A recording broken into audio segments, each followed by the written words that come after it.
Nagpatigayon sang random paneling kag inspection ang Philippine Drug Enforcement Agency Capiz sa Roxas City Airport.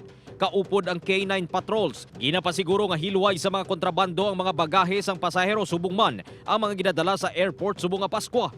Paagi sini, hugot nga mabantayan ang iligal nga transaksyon kag transshipment sang iligal nga droga. Wala man sang iligal nga droga nga na-recover sa operasyon.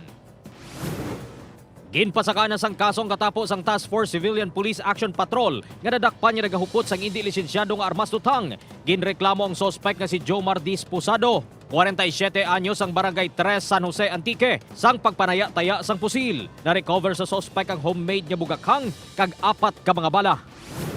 Wala sa gihapon matumod kung sa diin naghalin ang utod nga tiil nga nakitaan sa hunasan sa barangay Poblasyon Concepcion, Iloilo.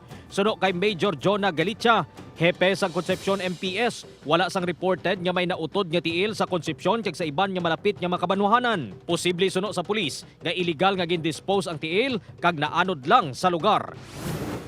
Malamig na nga bangkay sang masapuan ang manugduha ka tuig nga si Kent Jacob Ignacio sa sulod sang bubon sa Hacienda Anita, Barangay Concepcion, Talisay City. Naibaluan niya gintugyan sang Iloy ang bata sa iya 17 anyos nga magulang.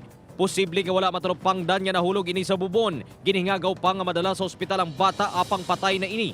Base sa inisyal nga investigasyon, wala man sa nakita nga foul play sa kamatayon sang bata.